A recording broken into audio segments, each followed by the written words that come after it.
বিসমিল্লাহিররহমানিররহিম। আমি জ্যোতি হাজির হয়েছি আপনাদের সামনে। আজকে আমি আমার নতুন ইউটিউব চ্যানেল দুর্বলকে সবল করার কারিগরি একাডেমি, এই একাডেমির একজন নতুন শিক্ষক আমি জ্যোতি আপনাদেরকে এই একাডেমির মধ্যে ষষ্ঠ থেকে দ্বাদশ শ্রেণী পর্যন্ত সকল শিক্ষার্থীদের মূলত পাঠদান দেওয়া হবে। আজকে আমি একাদশ শ্রেণীর তথ্য ও যোগাযোগ প্রযুক্তি বিষয়টি নিয়ে হাজির হয়েছে। এখানে আমাদের প্রথম অধ্যায়ে দেওয়া আছে একাদশ শ্রেণীর সকল একাদশ ও দ্বাদশ শ্রেণীর উদ্দেশ্য করে এই ক্লাসটি আজকে করা হচ্ছে। আপনারা প্রথম অধ্যায়ের মধ্যে দেখবেন যে গুরুত্বপূর্ণ কতগুলো টপিক আছে। এই টপিকগুলি দেখেন আমরা এখানে লিখে দিচ্ছি। এক নম্বরে লিখছি বিশ্বগ্রাম, দুই নম্বরে লিখছি তথ্য ও যোগাযোগ প্রযুক্তির গুরুত্ব, তিন নম্বরে আমরা লিখছি ইমেল, চার নম্বরে ই কমার্স, পাঁচ নম্বরে আউটসোর্সিং, 6 নম্বরে ভার্চুয়াল রিয়েলিটি, 7 নম্বরে আর্টিফিশিয়াল ইন্টেলিজেন্স, 8 নম্বরে ক্রাইম সার্জারি, 9 নম্বরে জেনেটিক ইঞ্জিনিয়ারিং, আর 10 নম্বরে হচ্ছে বায়োইনফরমেটিক্স, 11 নম্বরে হচ্ছে ন্যানো টেকনোলজি। এর মধ্যে সবচেয়ে গুরুত্বপূর্ণ টপিক হচ্ছে আমরা মূলত মনে করব এখানে এর মধ্যেও আছে আরো গুরুত্বপূর্ণ। আমরা 3 নাম্বার থেকে 4 নাম্বারটা, তারপর হচ্ছে 6 নাম্বারটা, তারপর হচ্ছে 8 নাম্বারটা। 8 নাম্বার থেকে মূলত সারা বছরই প্রশ্ন থাকে। আপনারা একটু চেক করে দেখবেন যে অধিকাংশ বোর্ডের মধ্যে এই যে এই প্রশ্নটা অবশ্যই থাকে।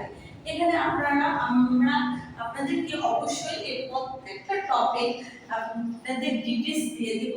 আর আমাদের কাছে এই প্রত্যেকটা টপিকের পিডিএফ আছে। আপনারা আমার এই একাডেমির সাথে যারা যুক্ত থাকবেন তারা অবশ্যই আমার এই চ্যানেলের মধ্যে আমার হোয়াটসঅ্যাপ নাম্বার দেওয়া আছে। আপনারা কাইন্ডলি আমার সাথে যোগাযোগ করে এই প্রত্যেকটা টপিকের নোট পেতে আপনারা আমার সাথে অবশ্যই যোগাযোগ করবেন। ঠিক আছে, আজকে আমি প্রথমত আপনাদেরকে এই প্রশ্নটা একটু বলে যাই, জাস্ট মুখে। কালকে থেকে আমরা এগুলো এখানে লিখে দিব টাইম টু টাইম অনুযায়ী। প্রত্যেক দিনের ভিডিও আমরা প্রত্যেকদিন আপনাদের জন্য আপলোড করে থাকি। এখানে দেখেন বিশ্বকাপ বিষয়টা আসলে কি। বিশ্বকাপ হলো এমন একটি ধারণা যেখানে পৃথিবীর বিভিন্ন অঞ্চলের মানুষ তথ্য ও যোগাযোগ প্রযুক্তির মাধ্যমে একটি একক সমাজ ন্যায় বসবাস করে সকল সমস্যার সমাধান করে থাকে। এটা হচ্ছে আমাদের বিশ্বকাপ। আমরা দ্বিতীয় প্রশ্নটা হচ্ছে দেখেন আমরা মনে করি এখানে ইমেল মানে কি, আসলে ইমেল বিষয়টি কি। ইমেল হচ্ছে ইলেকট্রনিক যন্ত্রপাতি ব্যবহার করে ইন্টারনেটের মাধ্যমে নির্ভরযোগ্য বার্তা আদান প্রদান করার পদ্ধতি হচ্ছে ইমেল। তারপরে আমরা দেখি ই কমার্স কি। আমরা দেখব আমরা আচ্ছা ঠিক আছে, আমরা ই কমার্সের প্রশ্নটা 5 মিনিট পরে আপনাদেরকে জানিয়ে দিচ্ছি। এখন আমরা দেখব আমরা মূলত এখন হচ্ছে ই লার্নিং কি। এই যে দেখেন ই লার্নিং প্রশ্নটা এখানে মনে হয় লেখা হয়নি, ই লার্নিংটা লেখা হয়নি, আমি লিখে দেব ই লার্নিং এর প্রশ্নটা। তারপরে আমরা দেখব যে ভার্চুয়াল রিয়েলিটি কি। বিষয়টা হচ্ছে এই যে ভার্চুয়াল রিয়েলিটি, এখান থেকে প্রশ্ন প্রতি বছরই থাকে। আপনারা দেখবেন বোর্ড চেক করে অবশ্যই এখান থেকে প্রশ্ন থাকে। আমরা ভার্চুয়াল রিয়েলিটি মানে হচ্ছে বাস্তব নয় কল্পনার জগৎ, যেখানে বসে আপনি বিভিন্ন ধরনের প্রশিক্ষণ নিতে পারবেন।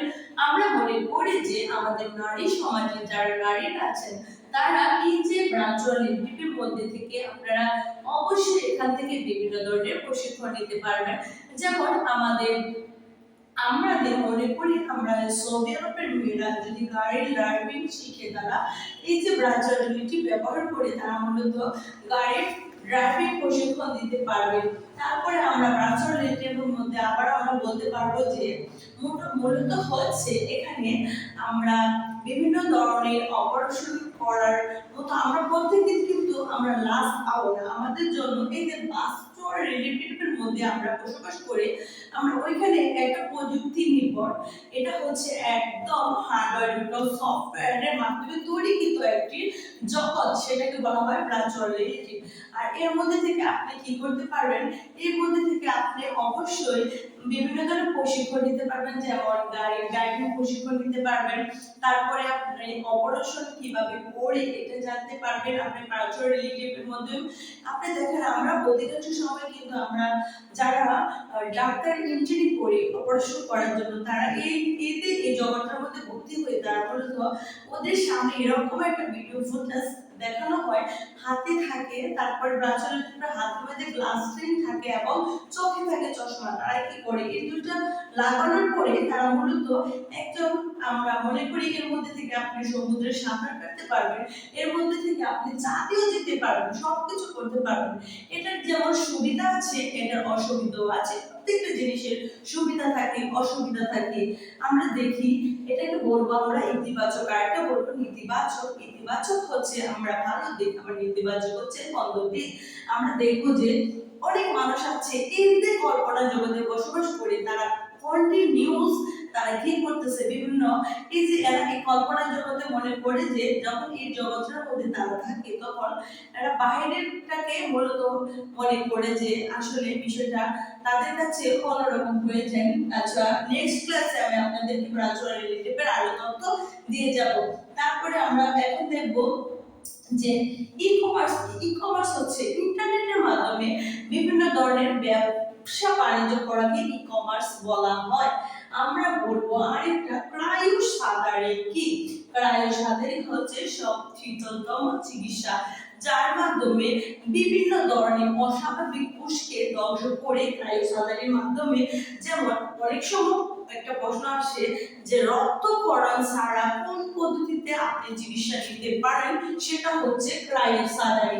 জেনেটিক্স ইঞ্জিনিয়ার্স কি, আমরা জেনেটিক্স ইঞ্জিনিয়ার হচ্ছে আমরা মূলত দেখি যে অনেক ক্ষেত্রে আমাদের কিছু কিছু সবজি আছে যে সবজিগুলো আমরা জেনেটিক ইঞ্জিনিয়ার পদ্ধতির মাধ্যমে আমরা সারা বছর রাখতে পারবো। একটা প্রশ্ন প্রায় সময় আসে যে পুকুরে মাছ থাকে, পুকুরে টমেটো থাকতে পারে না কেন? কারণটা হচ্ছে আপনি অবশ্যই পুকুরে টমেটো রাখতে পারবেন জেনেটিক ইঞ্জিনিয়ারিং পদ্ধতির মাধ্যমে, ইনফিউশনের মাধ্যমে আপনি রাখতে পারবেন। বায়ো ইনফরমেটিক্স কি, বায়ো ইনফরমেটিক্স হচ্ছে আমরা যে ফিঙ্গারপ্রিন্ট ইউজ করি, যে আমরা ভোটার আইডি কার্ড করি, তখন আমরা বায়ো ইনফরমেটিক্স ব্যবহার করি। ন্যানো টেকনোলজি কি, ন্যানো টেকনোলজি হচ্ছে টেকনোলজি ব্যবহার করে আমরা আমাদের প্রযুক্তিটাকে বাস্তবের সাথে এই যে ন্যানো টেকনোলজির কথাটা আপনারা দেখেন, ওই আপনারা দেখেন, আমি আপনাদেরকে অবশ্যই বলে দিচ্ছি যে ন্যানো টেকনোলজিটা হচ্ছে আমরা মনে করব ন্যানো টেকনোলজি হচ্ছে কোনো একটি বস্তুর কার্যক্ষম ক্ষমতা বিশেষ করে আমরা যন্ত্র ব্যবহার করার মাধ্যমে পরমাণু এবং ন্যানো পরিবর্তন করার হচ্ছে ন্যানো টেকনোলজি। আমরা একটা বিশেষ পদ্ধতি বা পদার্থ ব্যবহার করে আমরা ন্যানো টেকনোলজিটা ইউজ করব। আজকে আমরা এখানে দেখেন আপনাদের একটু বেসিক ধারণা দিয়েছি, নেক্সট টাইমে আমরা আরো আপনাদেরকে এগুলোকে আরো ডিটেইলস জানিয়ে দেব। আজকের মতো এখানে আমার ক্লাসগুলি আমি সমাপ্ত করছি। আপনারা ভালো থাকবেন, সুস্থ থাকবেন, আল্লাহ হাফেজ।